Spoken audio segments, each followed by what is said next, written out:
వాక్యం వానవలె కురియును, సత్యం పూవలె వికసించును.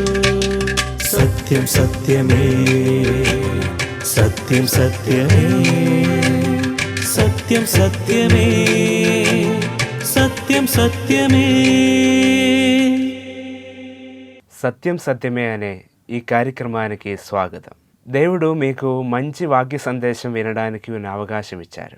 సత్యం సత్యమే.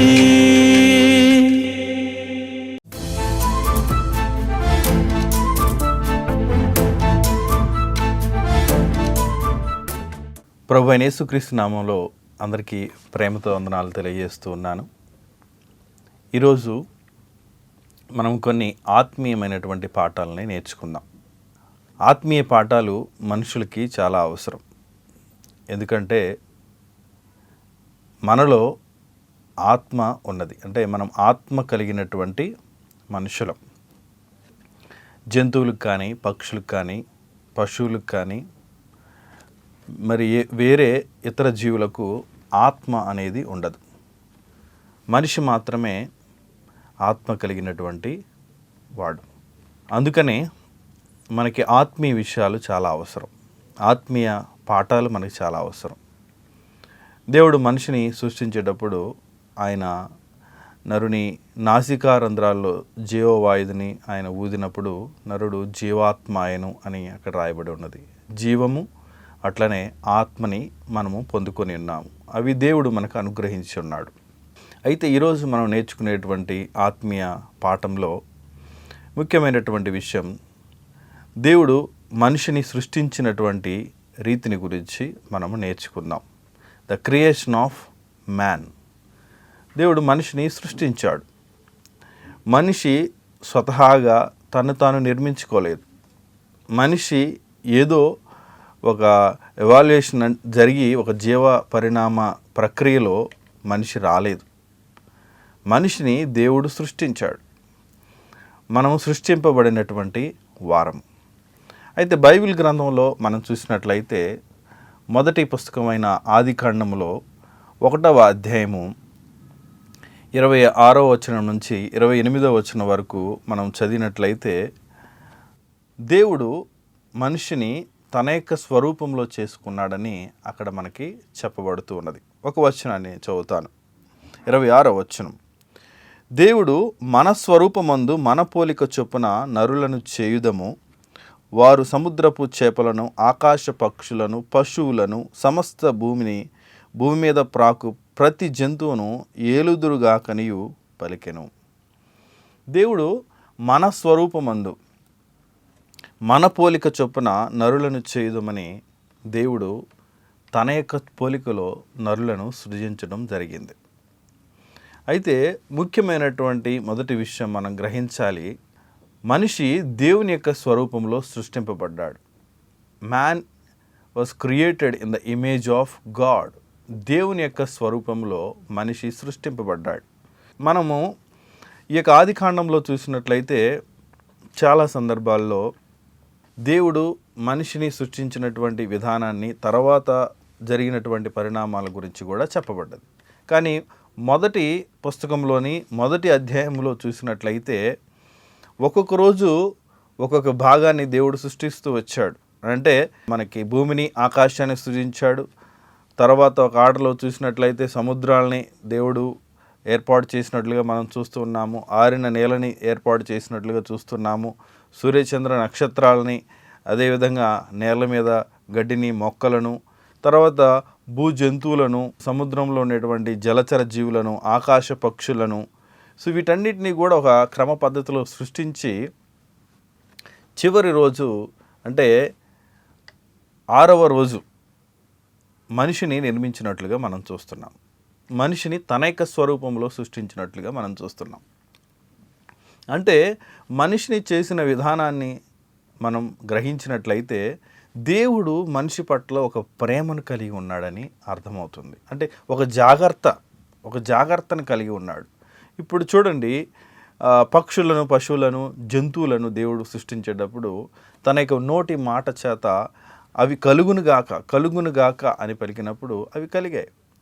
ఇంకా సూర్యుడిని, చంద్రుడిని, నక్షత్రాలు చూసినట్లయితే చాలా నక్షత్రాలు ఇవన్నీ కూడా చాలా పెద్ద పెద్దవి. అయినప్పటికీ కూడా దేవుడు తన యొక్క నోటి మాట చేతనే సృష్టించాడు.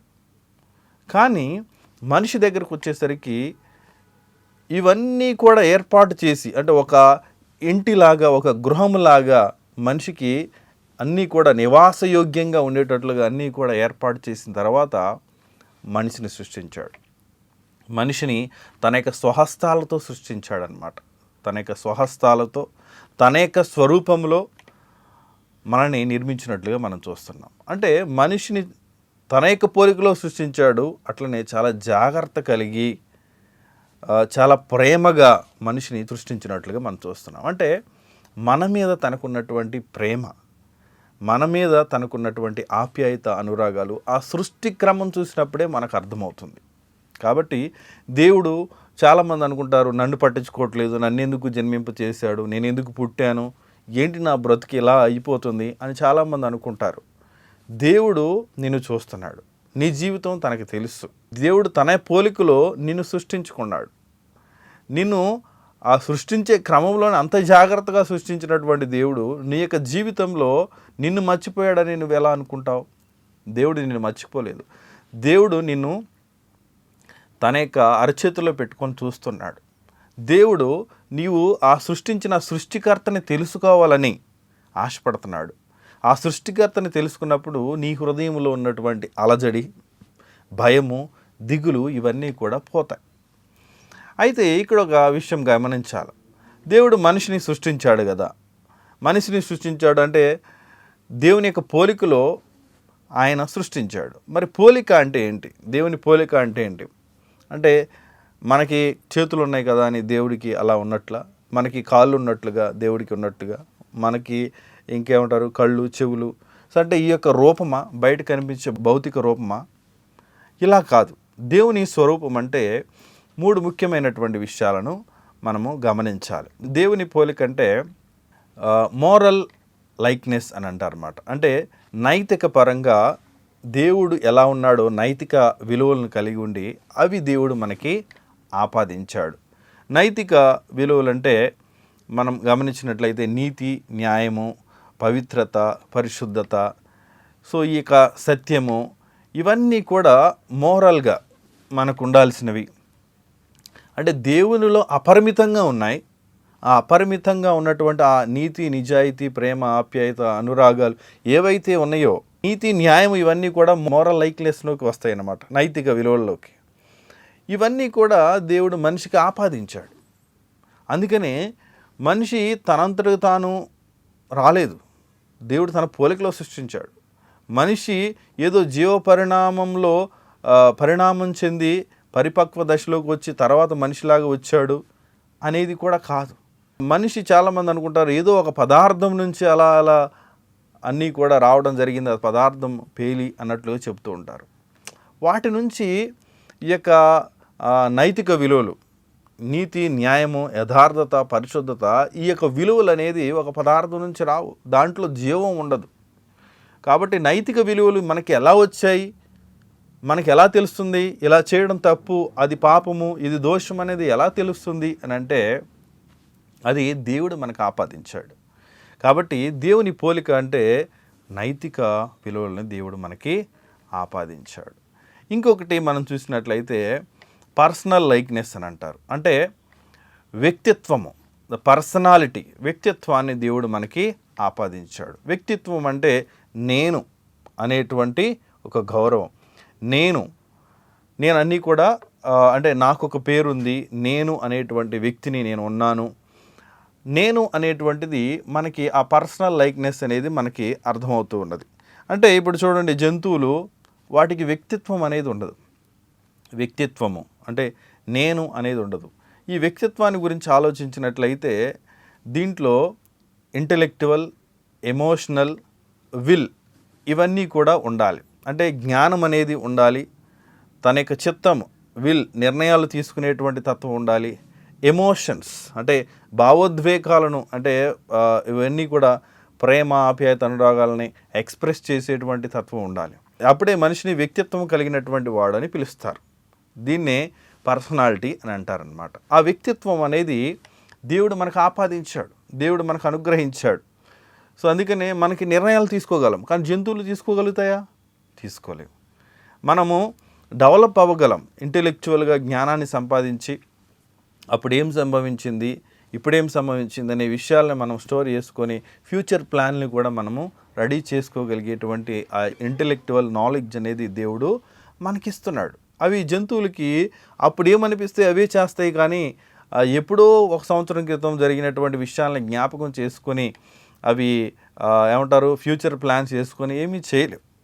ఇంకోటి ఏంటంటే ఎమోషన్స్ అంటే ఇప్పుడు జంతువులకి మరి పిల్లల మీద ప్రేమ ఉండదా అంటే ఉంటుంది, కానీ మనిషికి ఉండేటువంటి ప్రేమ, ఆప్యాయత, అనురాగాలు అవన్నీ కూడా డిఫరెంట్.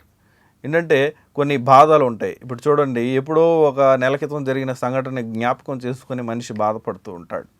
అంటే ఆ విధంగా ఎమోషన్స్ని కూడా కలిగి ఉంటాడు. ఇంకోటి, ఈ యొక్క సృష్టిని చూసి ఆనందించి ఆస్వాదించగలడు.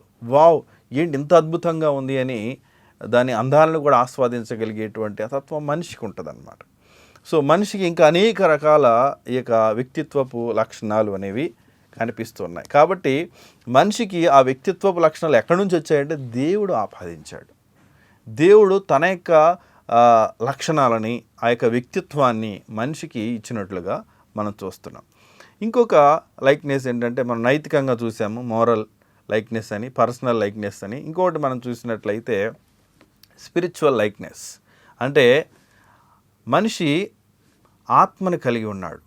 ఎలా అంటే దేవుడు ఆత్మస్వరూపి, అదే ఆత్మను అనగా ఆయన ఆత్మస్వరూపి కాబట్టి మనకే ఆత్మని అనుగ్రహించాడు. ఇందాక మనం చూసినట్లుగా నాసికారంధ్రాల్లో జీవవాయుని ఊదినప్పుడు నరుడు జీవాత్మ ఆయను.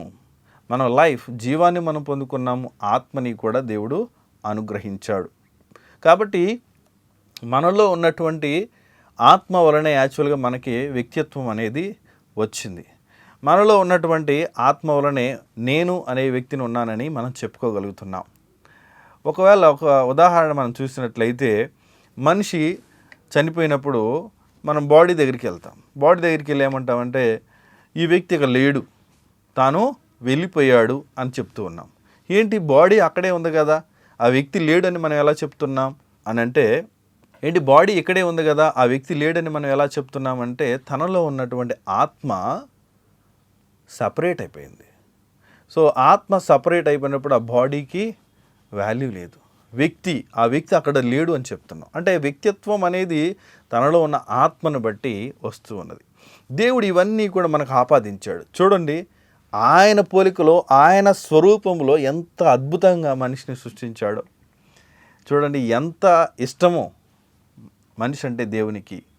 అందుకనే కొంతమంది చెప్తూ ఉంటారు, దేవుడు మనిషిని సృష్టించేటప్పుడు, ఆ చేతులను సృష్టించేటప్పుడు, ఆ ముఖాన్ని సృష్టించేటప్పుడు ఏమంటారు, ఒక తల్లి పిల్లవాడి దగ్గర ఎలా పాట పాడుతూ సంతోషిస్తూ తనకి స్నానం చేస్తూ ఉంటుందో, దేవుడు అంతకంటే ఎక్కువ ఒక తల్లిగా, ఒక తండ్రిగా ఆయన మనల్ని ప్రేమతో, ఆప్యాయంగా ఒక పాట పాడుకుంటూ సృష్టించాడని ఒక వ్యక్తి చెప్తూ వచ్చాడు.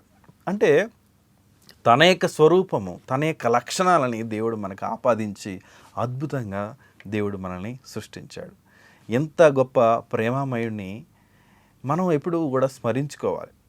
మనం ఏదో సాధారణంగా పుట్టేసాము, జీవిస్తున్నాము, నా లైఫ్ ఏదో కొనసాగుతూ ఉంది అని అలా అనుకోవద్దు. దేవుడు తన యొక్క కనుసంజల్లో మనం ఉన్నాము, ఒక ఉద్దేశంతో ఆయన జన్మింపచేశాడు.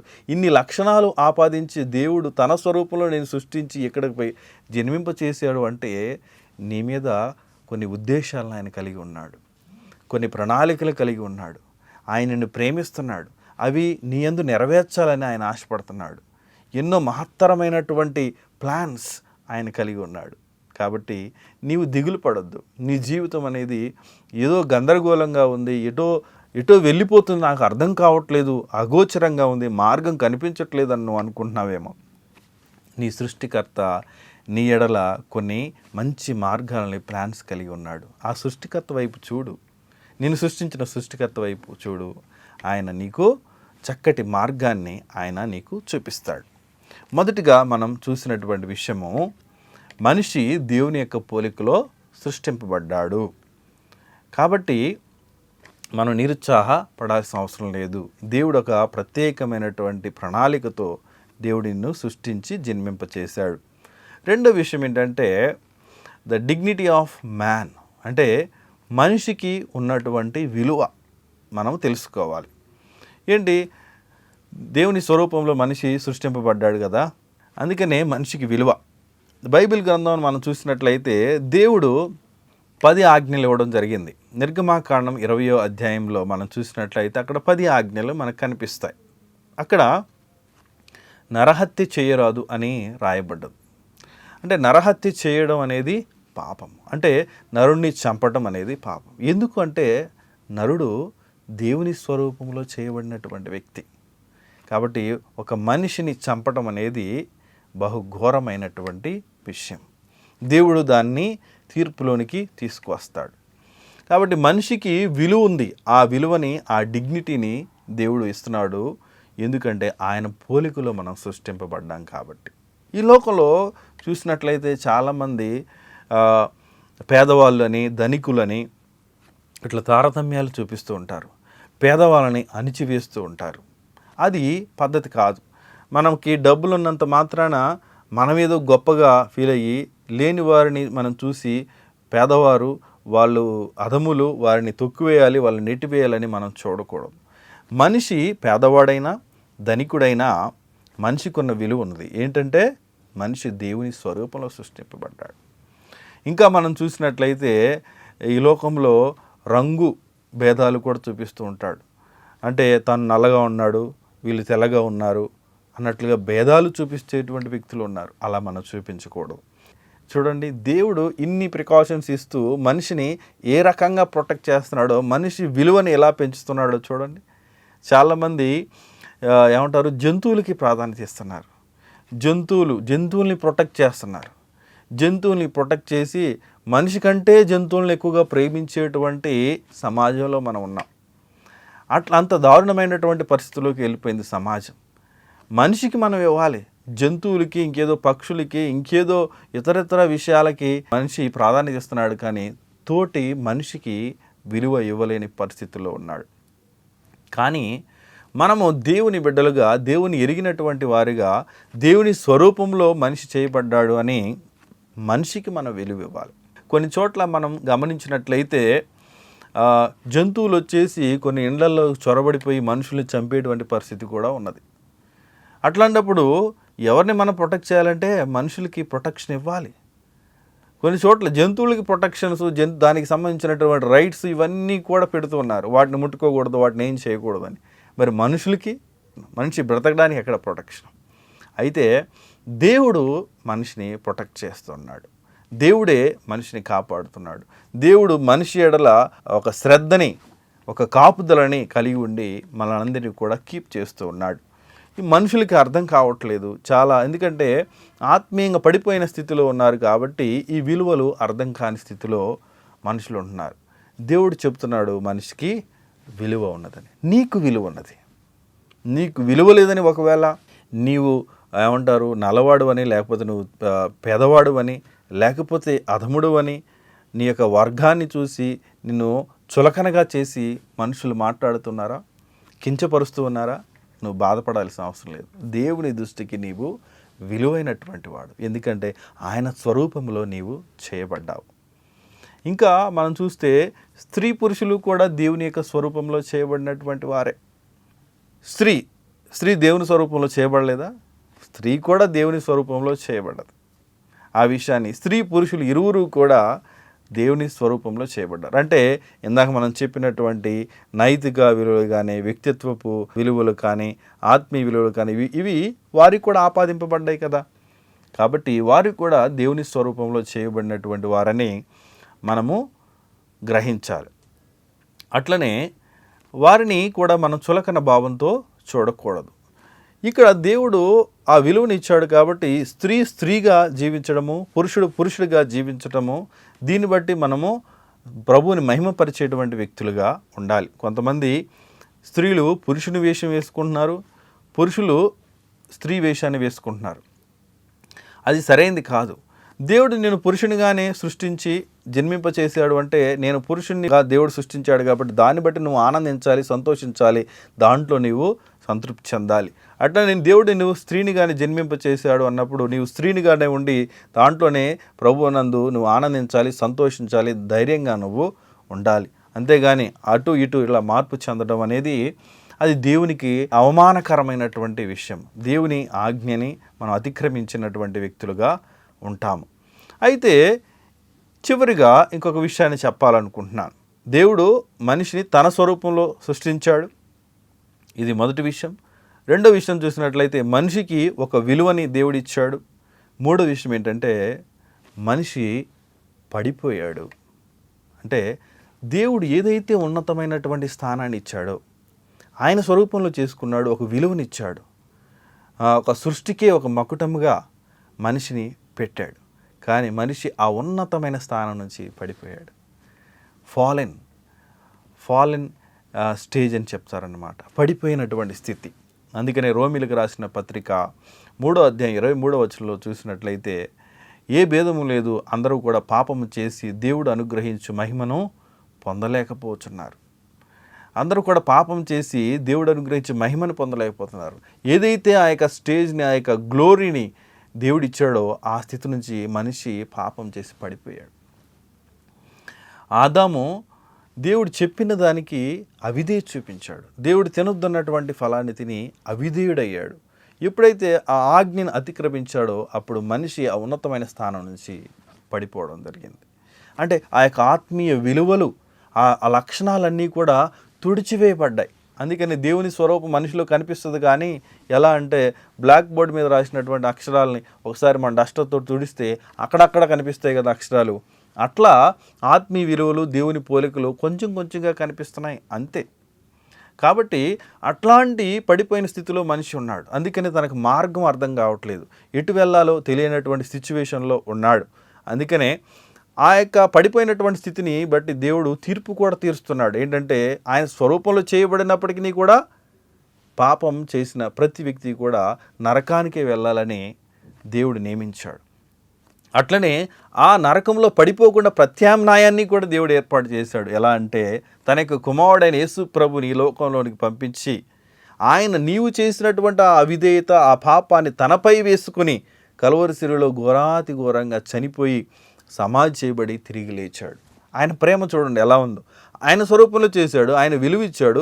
నీవు పడిపోయినప్పుడు ఆ పడిపోయిన స్థితిలో నుంచి నరకం పోకుండా ఆయనే కాపాడడానికి ఈ లోకానికి వచ్చి నీ స్థానంలో మరణించి సమాధి చేయబడి తిరిగి లేచాడు.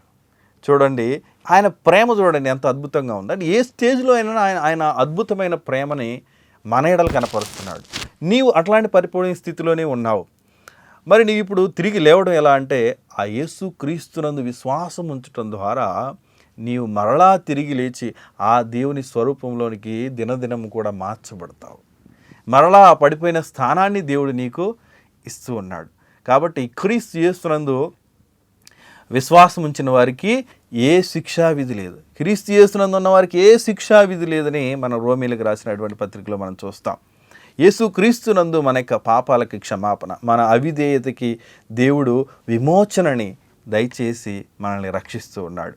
దయచేసి నీవు నీ యొక్క జీవితాన్ని క్రీస్తు వైపు తిప్పు, దేవుని వైపు తిప్పు. నీ సృష్టికర్త ఎంత అద్భుతంగా సృష్టించినటువంటి ఆ సృష్టికర్త వైపు నీ యొక్క హృదయాన్ని మరల్చు. నీ అవిధేయత హృదయాన్ని, పడిపోయిన ఆ పాపపు స్థితిని ఒక్కసారి ఒప్పుకున్నట్లయితే దేవుడిని క్షమించి నీ జీవితాన్ని సరిచేసి నీకు నిత్య రక్షణను అనుగ్రహించి నిజమైన శాంతి సమాధానాన్ని దయచేసి మరలా ఉన్నతమైన స్థానాన్ని ఇచ్చి ఆయనతో పాటు పరలోకంలో జీవించే గొప్ప భాగ్యాన్ని ఇస్తాడు. ఈ లోకంలోనూ ఒక సమృద్ధిని, ఒక సహాయాన్ని, సంతృప్తిని దేవుడు నీకు అనుగ్రహిస్తాడు. నీ జీవితానికి ఒక పరమార్థం అనేది దొరుకుతుంది. కాబట్టి ఆలస్యం చేయక నీ సృష్టికర్తను ఈరోజే స్మరించుకో, నీ హృదయంలోనికి ఆహ్వానించు. దేవుడు నిన్ను నిశ్చయముగా దీవించునుగాక. దేవుని నామానికి మహిమ కలుగునుగాక. చిన్న ప్రార్థన చేద్దామా? సర్వశక్తిమంతుడా, ప్రేమ నమ్మకం కలిగిన మా తండ్రి, మా సృష్టికర్తమైన మా దేవ, ఈరోజు ప్రభువా నీవు నీ యొక్క పోలికలో మమ్మల్ని సృష్టించావనే సత్యాన్ని మాకు తెలియపరిచినందుకు స్తోత్రాలు. మా యొక్క పడిపోయిన స్థితిని మాకు జ్ఞాపకం చేసావు, మీకు స్తోత్రాలు. మా హృదయంలో ఉన్న పాపమును, అవిధేయతను, దోషమును దయతో క్షమించండి. ఈ వాక్యాన్ని వింటున్న నీ బిడ్డలను దర్శించండి. సృష్టికర్త అయినటువంటి నిన్ను స్మరించుకుంటూ తమ యొక్క హృదయంలోనికి ఆహ్వానించి మరలా పడిపోయిన స్థానాన్ని నుంచి మళ్ళీ తిరిగి లేచి నీవిచ్చే గొప్ప మహిమను పొందుకోవడానికి కృప చూపించమని, వారి యొక్క దోషాల పాపాలు నీవే కరుణించి క్షమించమని, నిశ్చయముగా ఈ వాక్యాన్ని వింటున్న బిడ్డలు నీవే ఆశీర్వదించి వారి యొక్క జీవితానికి సరైన మార్గాన్ని చూపించమని యేసు ప్రభువారి నామంలో ఈ యొక్క ప్రార్థన సమర్పిస్తున్నాం తండ్రి. ఆమెన్. దేవుడి మిమ్మల్ని దీవించునుగాక. దేవుడి నామానికి మహిమ కలుగునుగాక. ఆమెన్. సంతోషముతో దేవుని వాక్యం విన్న మిమ్మల్ని ఖచ్చితంగా దేవుడు దీవిస్తారు. మీరు సంతోషంగా ఉండాలి, దీవెన పొంది జీవించాలి. ఇవన్నీ దేవుడు మీ గురించి చాలా కోరుతున్నారు. ముఖ్యంగా మీరు చాలా ప్రత్యేకమైన ఒక దీవెన పొందాలి అనే విషయం దేవుడు కోరుకుంటున్నారు. ఏంటంటే మీరు విని ఉన్నారు కదా, యేసుక్రీస్తు ద్వారా దేవుడిస్తున్న రక్షణ గురించి. యేసుక్రీస్తు ద్వారా దేవుడు మిమ్మల్ని రక్షించడానికి కోరుకుంటున్నారు. ఏ రక్షణ? పాప శిక్ష అయిన నిత్యమైన నరకం నుంచి ఉన్న రక్షణ. మనిషి పాపం చేయటం ద్వారా కదా నిత్యమైన నరకంలోకి వెళ్ళిపోవాల్సినది. నరకం అనే కఠినమైన శిక్ష నుంచి యేసుక్రీస్తు ద్వారా మీకు రక్షణ దేవుడు ఇవ్వబోతున్నారు. దాని కొరకు మీరేం పని చేయాల్సిన అవసరం లేదు. మీ పాపాలు యేసుక్రీస్తు ముందు ఒప్పుకోవాలి, పశ్చాత్తాపంతో ఒప్పుకోవాలి. యేసుక్రీస్తు ప్రభువారు మీ సృష్టికర్త అయిన దేవుడుగా ఉన్నప్పుడు కూడా మిమ్మల్ని ప్రేమించి ఈ లోకానికి వచ్చారు. మీ పాపముల కోసం మీరు అనుభవించాల్సిన శిక్ష మొత్తం ఆ కలువరి శిలువ మీద మీకోసం మీకు బదులుగా అనుభవించారు. శ్రమలు అనుభవించి మరణించిన యేసుక్రీస్తు ప్రభువారు మరణాన్ని ఓడించి 3వ రోజున తిరిగి లేచారు. ఈ విషయం మీరు నమ్ముకోవాలి. యేసుక్రీస్తు ప్రభువుని మీ రక్షకుడుగా, మీ దేవుడుగా మీరు అంగీకరిస్తే మీకు రక్షణ వస్తుంది. ఈ దీవెన మీరు పొందాలి. దాని ద్వారా ఉన్న సంతోషం మీరు జీవితకాలం అంతా అనుభవించాలి, నిత్య జీవితంలో కూడా అనుభవించాలి అనే విషయం దేవుడు కోరుకుంటున్నారు. కాబట్టి మీరు చేయాల్సినది ఇదే. మీ పాపాలు ఆయన ముందు చెప్పండి. ప్రభువా, నేనైతే పాపిని, నా పాపాల కోసం నేను అనుభవించాల్సిన శిక్ష ఆ కలువరి శిలువ మీద నా కోసం మీరు అనుభవించారు కదా. నన్ను ప్రేమించి నా కోసం మరణించిన నా రక్షకుడు, నా దేవుడు అని మీ గురించి నేను నమ్ముతున్నాను ప్రభు అని చెప్పండి. ఈ విధముగా మీ జీవితం సంతోషంతో నింపి ఉన్న జీవితంగా మారటం సాధ్యం. దేవుడు ఈ విధముగా మిమ్మల్ని దీవించును గాక. మీ విలువైన సలహాలు, ప్రార్థన అవసరతలు మాకు తెలియజేయండి.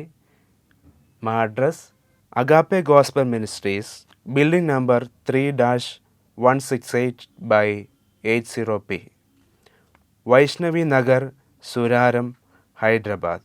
పిన్ 500055. మా కాంటాక్ట్ నంబర్స్ 9154145978 మరియు 906-356-8798. మా ఈమెయిల్ ఐడి satyamsatyame@gmail.com. ఈ ప్రోగ్రాం మరలా వీక్షించాలనుకుంటే సత్యం సత్యమే అనే మా యూట్యూబ్ ఛానల్, ఫేస్బుక్ పేజ్, ఇన్స్టాగ్రామ్లో కూడా వీక్షించవచ్చు. దేవుడు ధారాళముగా మిమ్మల్ని దీవించును గాక.